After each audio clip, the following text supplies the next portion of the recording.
Assalamualaikum warahmatullahi wabarakatuh. Selamat siang, salam sejahtera untuk semuanya. Pak Wagub, Pak Sekda, Bapak Ibu sekalian saya hormati. Siang hari ini kita akan berbicara tentang pengendalian banjir 2022. Dan kita merasakan banjir ini rutin. Tapi pada saat yang sama, cara kita merespon banjir itu eksidental. Contoh paling sederhananya adalah lokasi yang sudah sering kena banjir, di situ bukan hanya masih banjir juga, tidak ada SOP baku yang digunakan untuk masyarakat di sekitar situ, sampai pada saat penanganan pengungsinya pun itu setiap tahun kita buat seakan baru banjir pertama kali. Padahal tempat seperti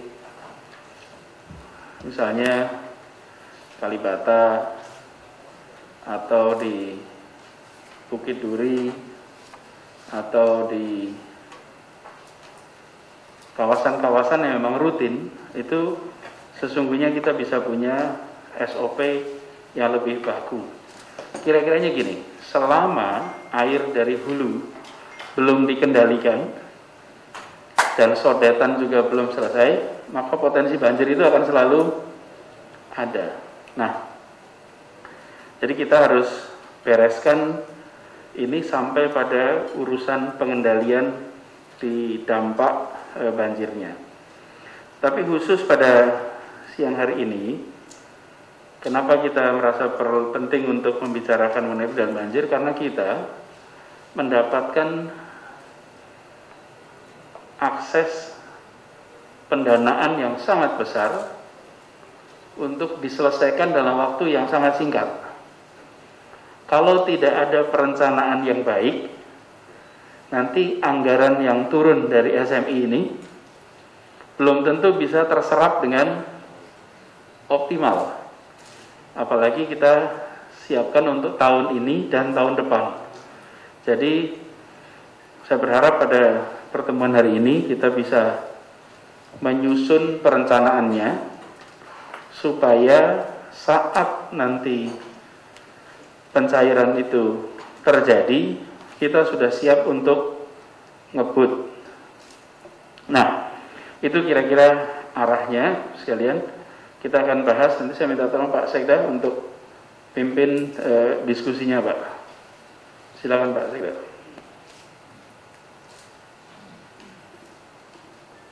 Ya, bismillahirrahmanirrahim. Assalamualaikum warahmatullahi wabarakatuh. Selamat siang, salam sejahtera untuk kita semua yang sama-sama kita hormati Pak Gubernur, Pak Wagub, teman-teman semua baik yang di provinsi maupun para wali kota, TGOPP, hadirin peserta Rapim yang saya hormati. Seperti apa yang sudah disampaikan Pak Gubernur tadi, hendaknya menjadi perhatian kita waktu singkat, dana memadai untuk urusan banjir ini. Intinya bahwa arahan-arahan terkait rencana penanganan 2020-2022, mudah-mudahan paparan dari Kepala Dinas SDA ini sudah berupa program-program yang sangat jelas. Pak Asbang saya minta dimonitor, nanti diberikan tambahan-tambahan. Silahkan Kepala Dinas Sumber Daya Air, Pak Jueni. Assalamualaikum warahmatullahi wabarakatuh. Yang saya hormati Pak Gubernur, Pak Wagub, Pak Sekda, para asisten, para wali kota, dan para kepala SKPD. Alhamdulillah pada siang ini kita temu untuk melakukan kegiatan paparan program pengendali banjir 2020 dan 2022. Lanjut. Secara umum, prinsip pengendalian banjir itu ada 3. Yang pertama yaitu di lowland area, middle area maupun di highland area. Seperti kita ketahui, catchment dari area DKI Jakarta itu totalnya sekitar 650 km persegi. Sedangkan catchment area dari hulu yaitu 850 km persegi. Lanjut. Melihat existing kejadian tahun dari awal Januari 2020, kapasitas sungai kita itu 2.357 meter kubik per detik. Sedangkan debit banjir yang terjadi pada tahun 2020 Januari yaitu sekitar 3.389 meter kubik per detik. Jadi sisa debit yang harus ditahan berjumlah 1.032 meter kubik per detik. Salah satu upaya untuk menahan debit air yang masuk ke sungai-sungai yaitu kita rencana membuat waduk Citumbung ataupun membuat sumur resapan atau vertical drainase. Ini salah satu contoh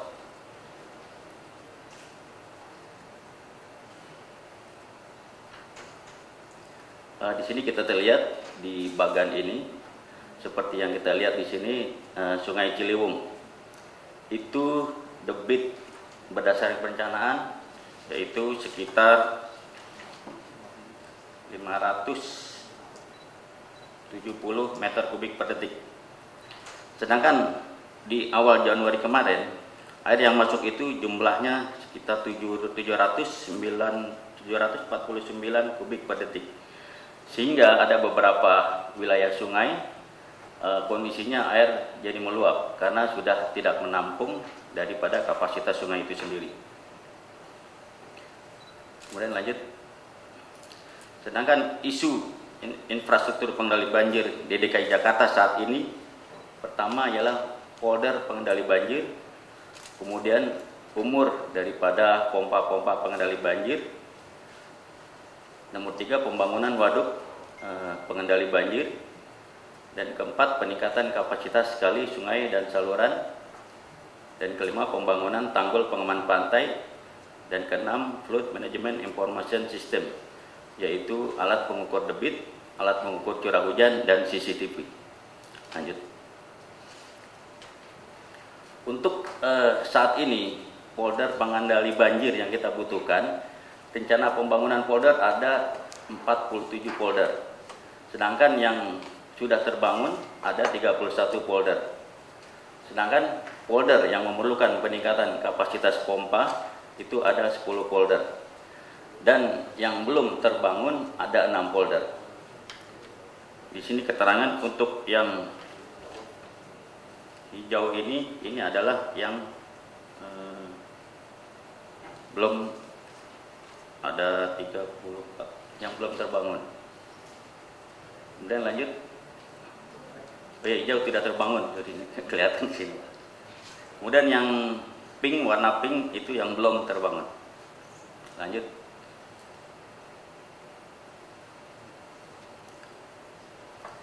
Dan untuk prioritas di tahun 2020 ini, rencana kita akan membangun polder, tapi karena kemarin terkendala dengan anggaran, jadi untuk mengantisipasinya di tahun 2020 ini kita melakukan pembelian pompa mobil yang berjumlah di dinas ada 19 unit yang kapasitasnya 500 liter per detik.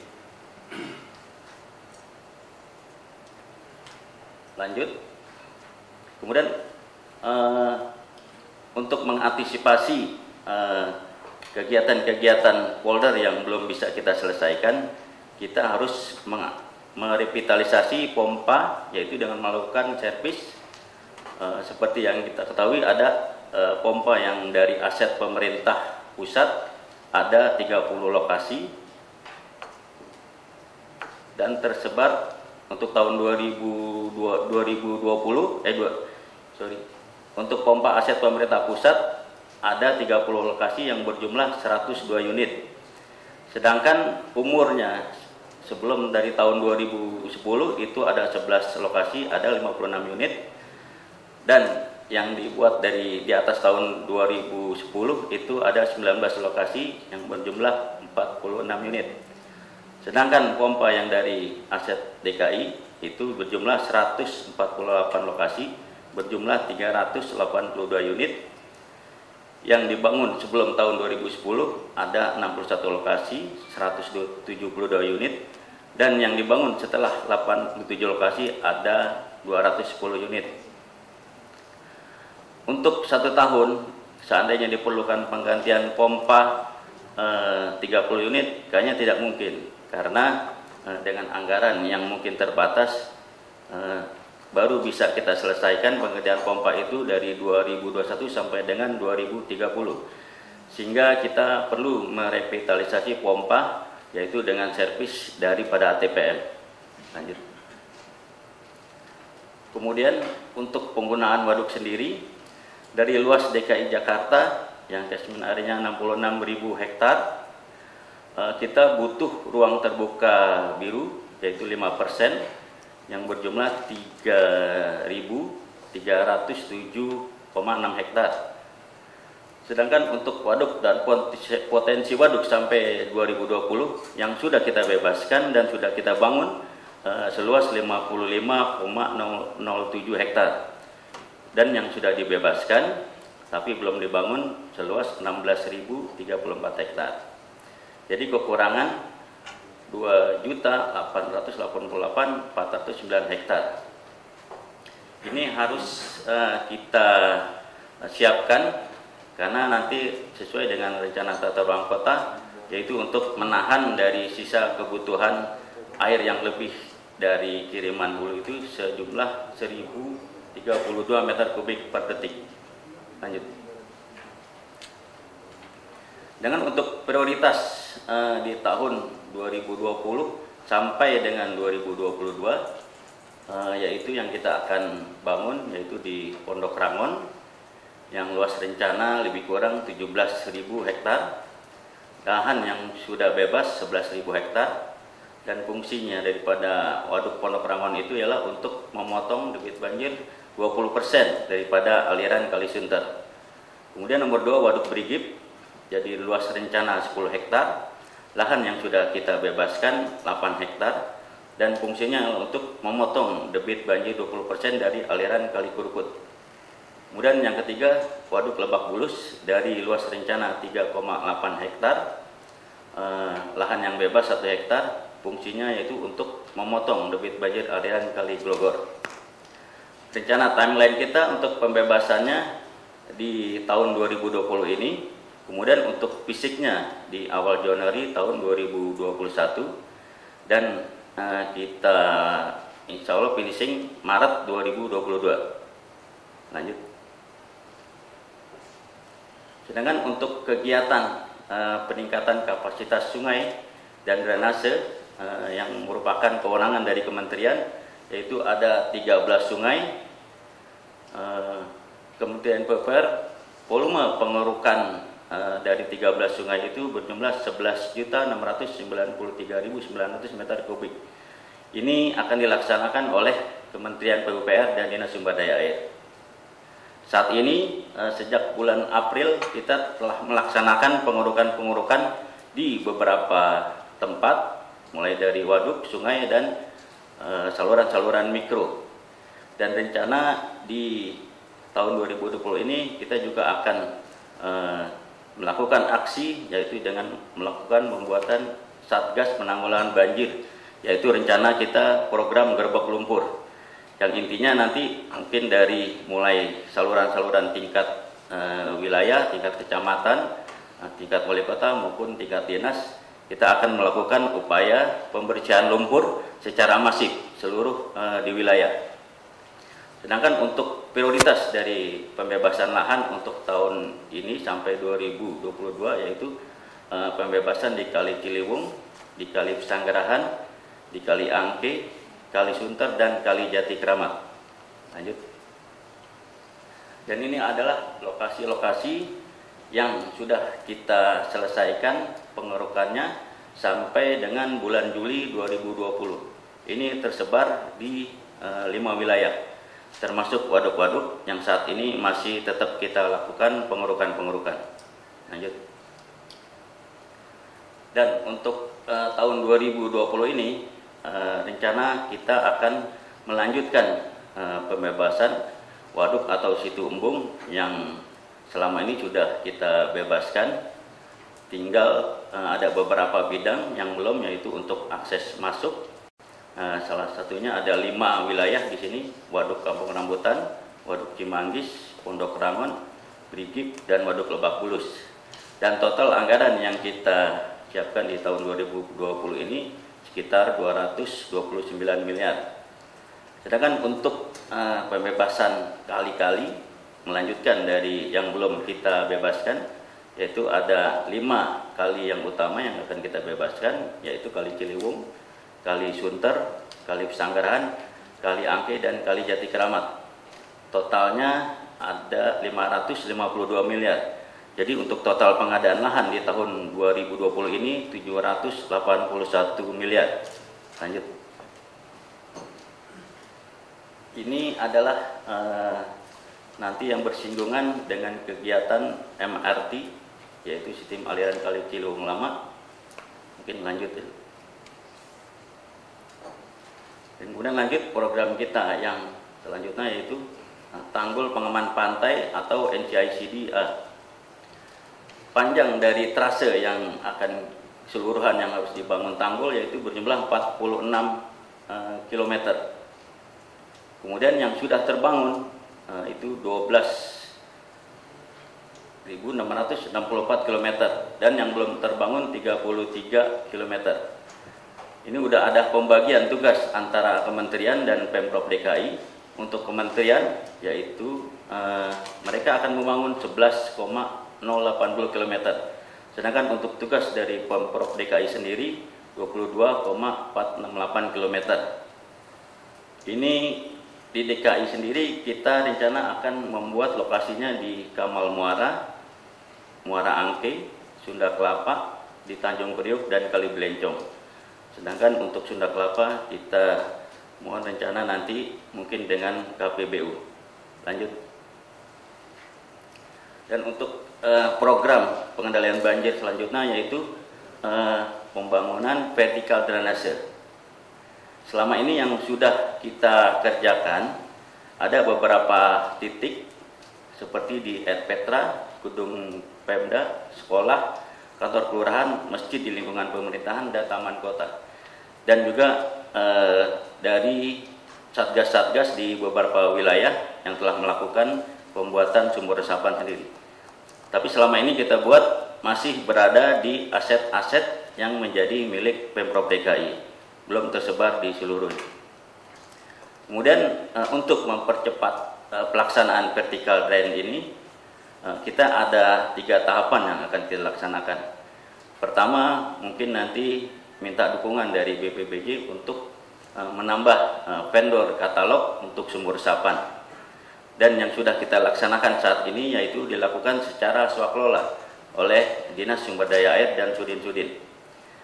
Dan rencana yang ketiga, ini mungkin nanti kita bisa menggerakkan masyarakat melalui RW, nanti dari Dinas SDA maupun Sudin melakukan pemberian material untuk membuat sumur resapan. Sedangkan untuk target dari kegiatan kita sampai 2022 ini, 1 RT rencana 60 titik. Kemudian ini adalah nanti kita minta untuk padat karya, jadi dari warga bisa ikut andil melakukan pembuatan sumur resapan. Dan untuk wilayah-wilayahnya, untuk Jakarta Pusat ada 1.367 RT. Rencana mungkin yang bisa terbangun 82.020 titik. Sedangkan untuk Jakarta Timur rencana yang akan kita bangun 7.136 RT. Dan jumlah totalnya sekitar 428.160 titik. Dan di Jakarta Selatan 6.077 RT, rencana 364.620 titik.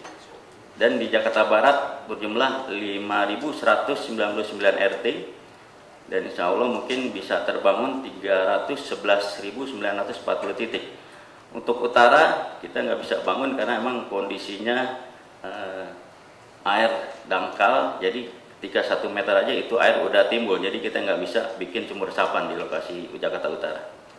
Lanjut.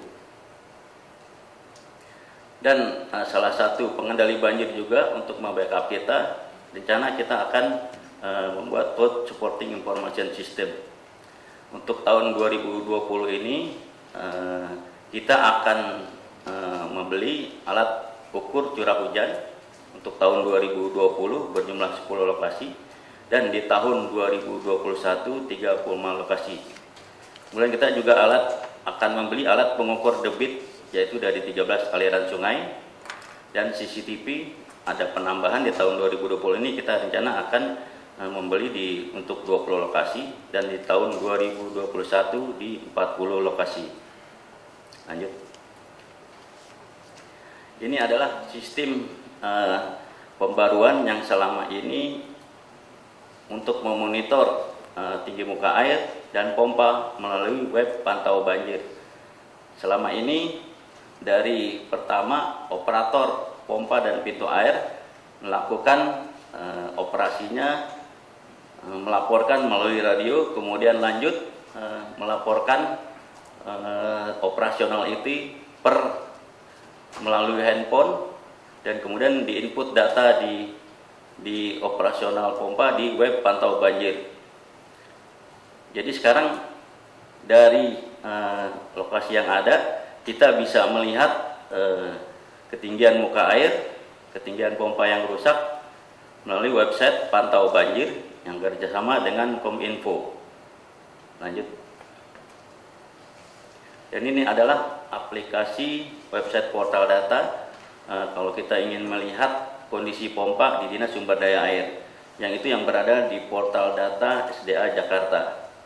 Nanti di sini akan kita lihat kondisi pompa-pompa yang rusak di masing-masing wilayah, seperti contoh di bawah ini masing-masing wilayah ada laporan-laporan kerusakan pompa, dan yang terakhir update di tanggal 30 Juli ini 2020 itu ada 42 kondisi pompa yang rusak. Lanjut. Dan ini setelah di background ke bawah, nanti akan terlihat di masing-masing wilayah, masing-masing titik lokasi pompa mana yang rusak dan kondisinya seperti apa. Dan saat itu juga akan terlihat saat ini pompa itu sedang beroperasi apa tidak. Nanti bisa dilihat semuanya di portal data SDA Jakarta. Lanjut. Kemudian ini adalah bagian dari rencana peruntukan pinjaman yang dari Kementerian Keuangan yang kita ajukan di sini. Pertama yaitu untuk pembangunan polder pengendali banjir yang isinya untuk perencanaan dan konstruksi polder. Di sini rencana kita akan melakukan pembuatan polder di Muara Angke, di Kalibetik, di Teluk Gong, di Green Garden, di Mangga 2, di polder Marunda, di Pulau Mas, dan di Kamal. Kemudian untuk revitalisasi perbaikan pompa pengendali banjir yang kewenangan DKI Jakarta ini tersebar di 5 wilayah DKI Jakarta dengan anggaran rencana per tahun 111 miliar.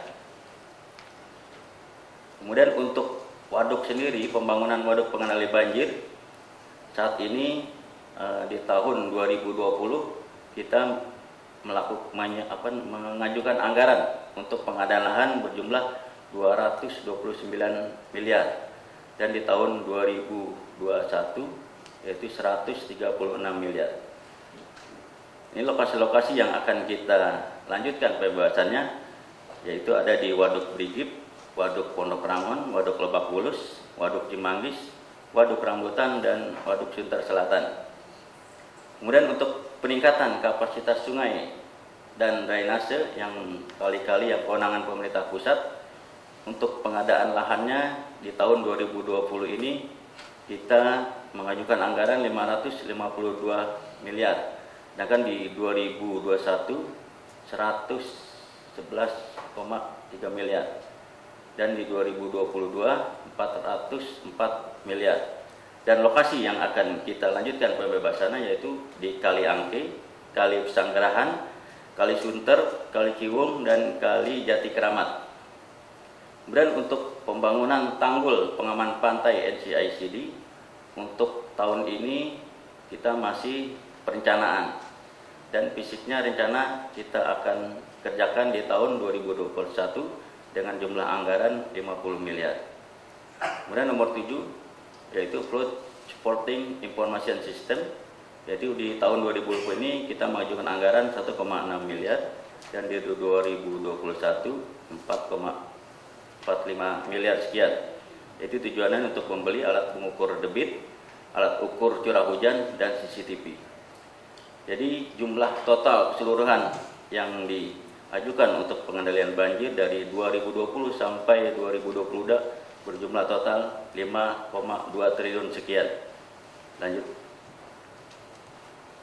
Dan ini adalah strategi pembangunan polder yang prioritas. Kalau dilihat dari kondisi waktu yang mungkin tinggal 6 bulan, sepertinya nggak mungkin kita melakukan kegiatan fisik di tahun ini. Jadi seandainya KUA PPAS itu bisa kita selesaikan dari Dewan nanti sampai Oktober, mungkin di bulan November Desember 2020 kita bisa melakukan lelang fisik. Kemudian di Januari Februari 2021 baru kita melaksanakan kegiatan pelaksanaan konstruksi fisiknya. Dan Januari sampai dengan Maret 2022 kita baru dapat menggunakan polder-polder yang akan kita bangun.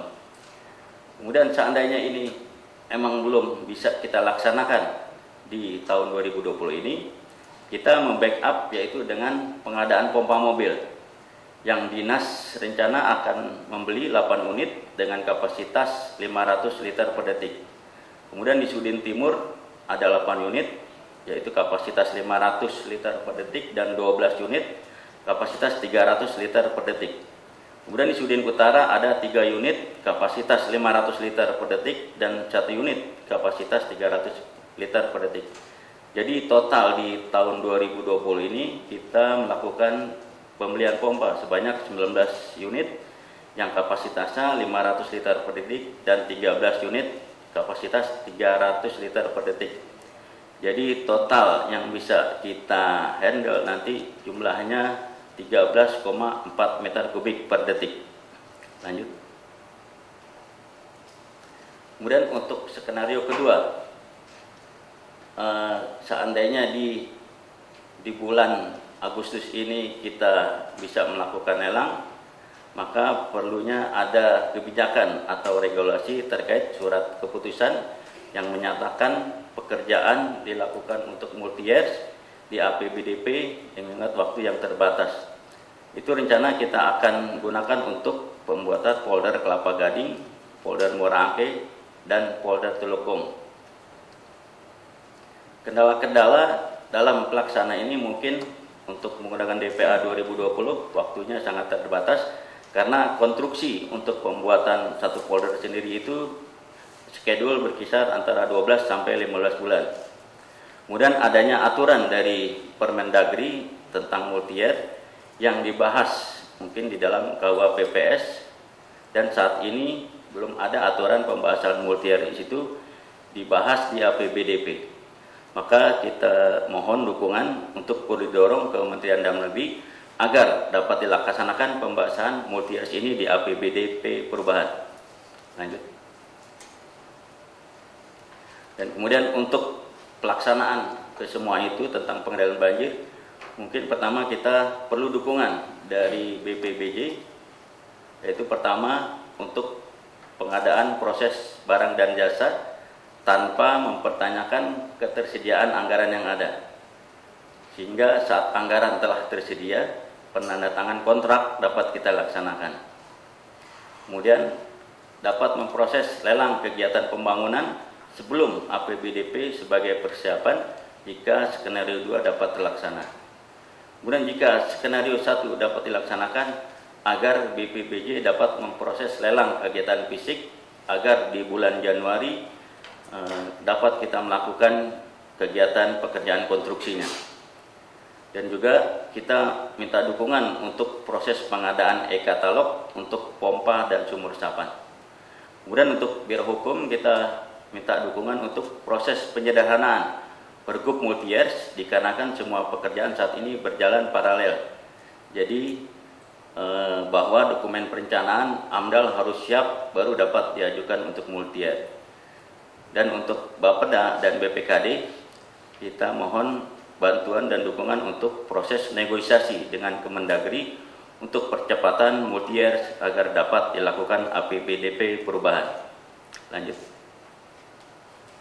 Dan ini adalah laporan Pak Gub kegiatan-kegiatan kita sampai 30 Juli saat ini.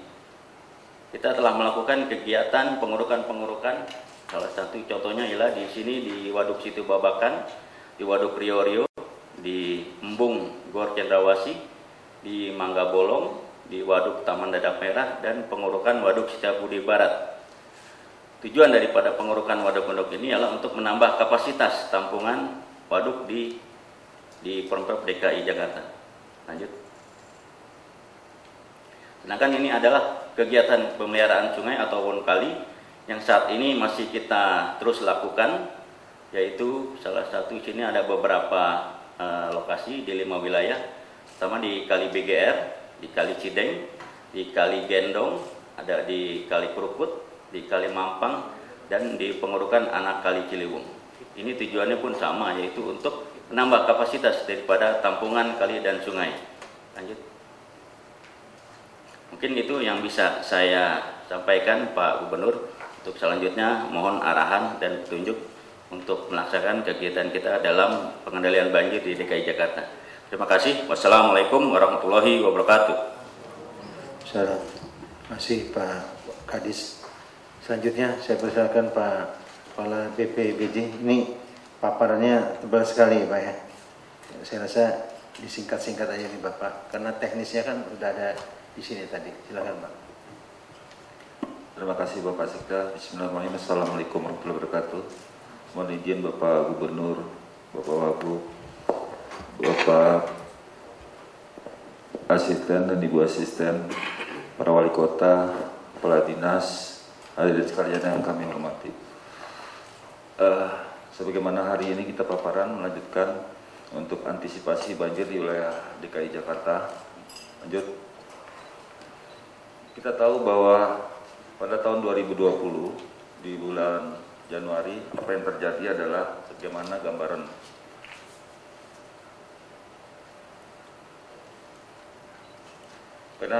di atas bahwasanya kita melihat bahwa sampai dengan bulan Juni itu jumlah RW terdampak adalah 954, sekitar 34% dari 2.741 RW. Kemudian berdasarkan ketinggian air banjir yaitu 70 cm, kita prioritaskan untuk penanganan 11% dari 302 RW. Kita tahu bahwa penyebab daripada banjir ini adalah adanya hujan yang ekstrim di atas 150 mm per hari. Kita lihat bahwa kejadian kemarin itu adalah 377 mm per hari.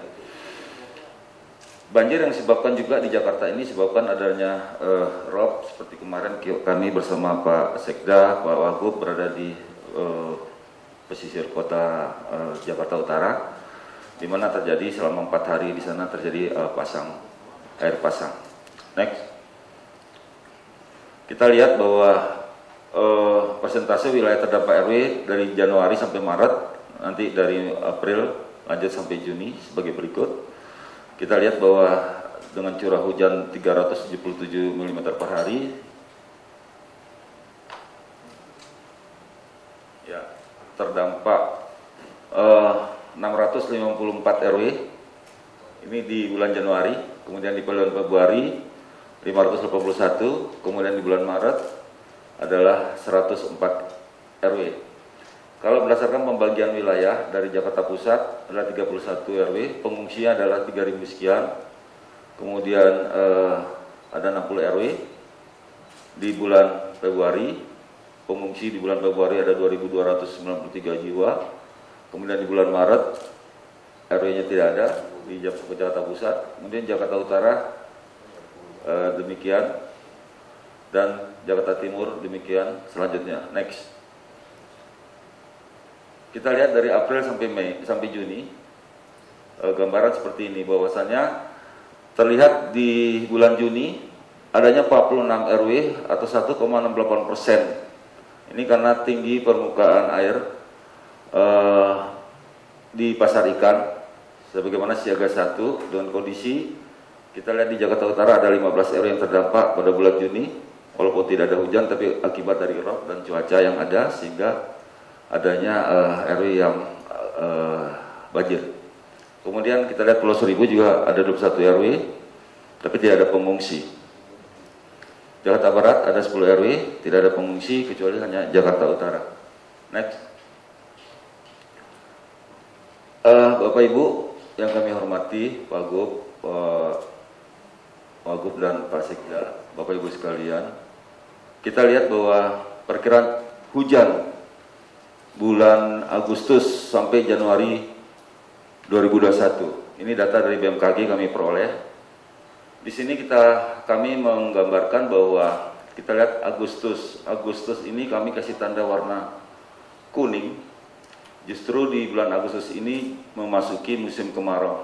Kami mendapatkan surat dari BMKG untuk menindaklanjuti antisipasi adanya hari tanpa hujan.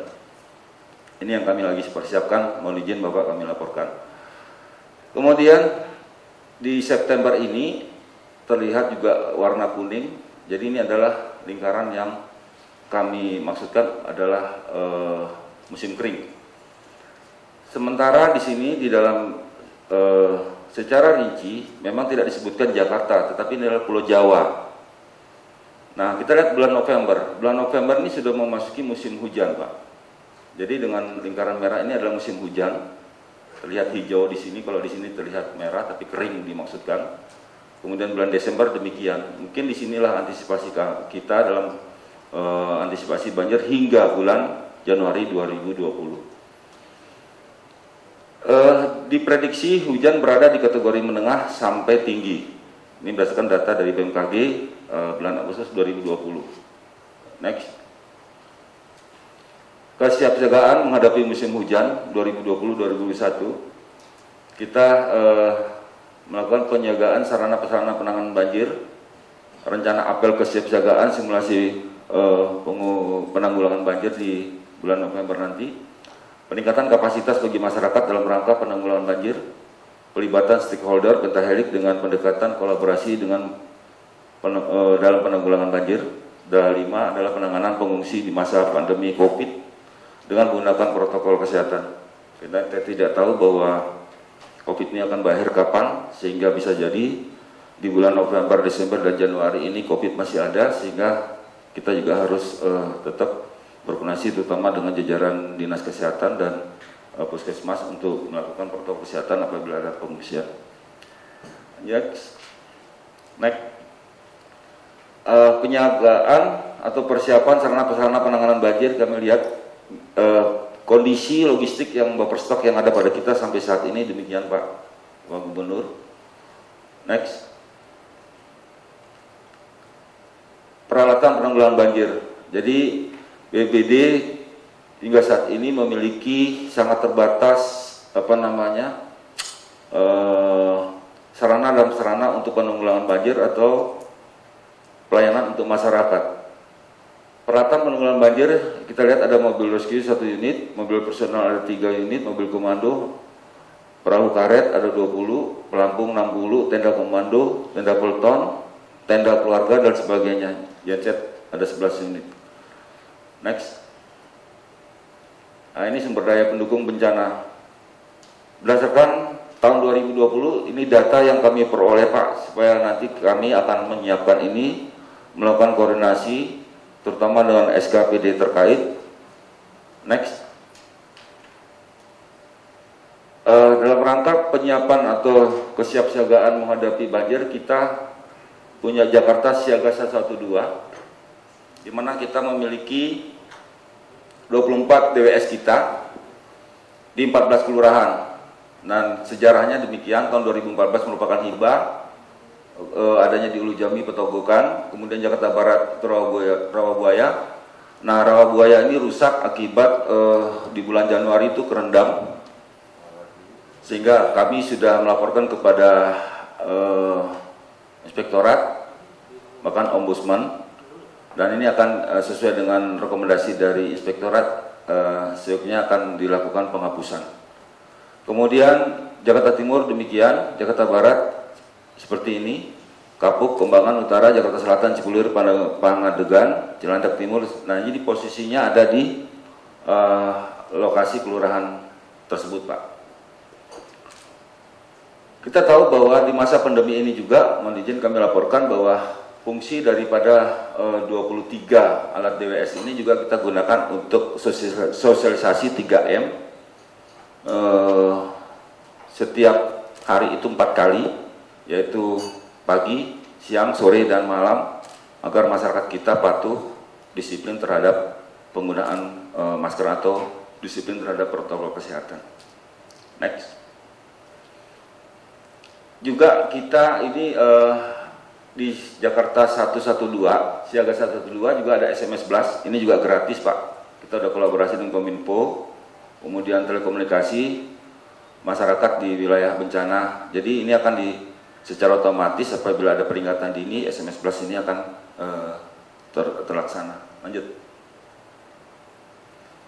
Rencana apel kesiapsiagaan dan simulasi sebagaimana yang kami sebutkan tadi, bahwa apel kesiapsiagaan dan simulasi penanggulangan bencana ini sangat diperlukan banjir di wilayah kota dengan melibatkan TNI, Polri, dan PD. Insya Allah akan kita laksanakan pada bulan November 2020. Next. Untuk peningkatan kapasitas daripada simulasi penanggulangan ini, kita sudah melakukan sekolah, lanjut. Kemudian next, balik lagi. Kita sudah melakukan pelatihan terhadap 144 sekolah, kemudian 40 kelurahan, dan relawan kita ada kurang lebih sekitar 4.000 yang menjadi kekuatan kita untuk mengajak bersama-sama dengan masyarakat. Kemudian kita juga telah melakukan pendampingan psikososial, kemudian peningkatan kapasitas penanggulangan bencana, aparatur relawan dan masyarakat. Kita melakukan sosialisasi sekolah madrasah aman bencana. Lanjut. Next. Nah, ini yang pada prinsipnya adalah kolaborasi stakeholder, pentahelik di sini, Pak. Pemerintah, masyarakat, akademisi, dan pelaku usaha dan media. Ini kita menjadi kekuatan kita dalam penanganan banjir, insya Allah ke depan.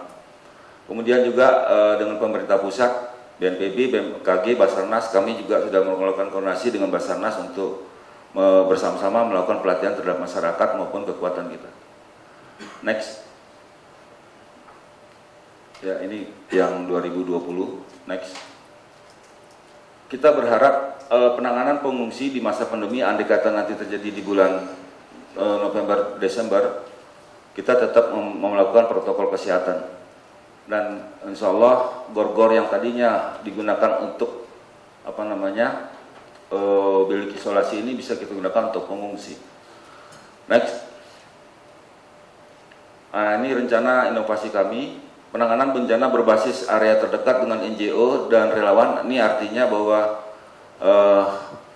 tempat berdomisili NGO dan relawan ini kita sudah melakukan komitmen untuk mereka lebih cepat respon terhadap penanganan banjir bersama-sama. Kemudian co-working space penggiat bencana dan pembentukan ruang kendali operasi bencana, pembangunan ruang literasi edukasi kebencanaan kepada masyarakat dan lainnya. Next. Antisipasi musim kemarau, kami pada kesempatan ini yang berbahagia kami sampaikan, Pak, kami sudah mempersiapkan baru 1 kali rapat. Insya Allah hari Kamis kita melakukan rapat sehingga antisipasi untuk hari tanpa hujan ini yang seperti pernah dilakukan teman-teman dari Damkar, PDAM, Palija dan sebagainya ini merupakan kekuatan untuk melakukan pelayanan terhadap air bersih masyarakat. Next. Ya, ini next. Kendala dan rekomendasi. Kendala, jujur pada kesempatan ini kami sampaikan Pak, keterbatasan sarana dan sarana penanganan banjir, mobil perahu tenda ini merupakan prioritas. Keterbatasan personil, tim reaksi cepat bencana, tim kaji cepat kerusakan dan kerugian bencana, belum adanya BPBD tingkat di yang dulu 2015 BPBD itu ada Pak di tingkat wilayah tapi dibubarkan, sehingga kami berharap di tahun depan ini BPBD di wilayah untuk merespon pelayanan pada masyarakat serta membantu Bapak para wali kota. Ini merupakan bagian daripada rekomendasi yang kami harapkan. Kemudian pengadaan sarana-sarana penunjang, karena setiap ada bencana terutama banjir, para lurah, para camat meminta perahu, meminta ban, pelampung dan sebagainya. Next. Demikian, mohon maaf, salam tangguh, salam kemanusiaan. Terima kasih. Assalamualaikum warahmatullahi wabarakatuh.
Anda di rumah untuk melindungi semua di rumah Anda.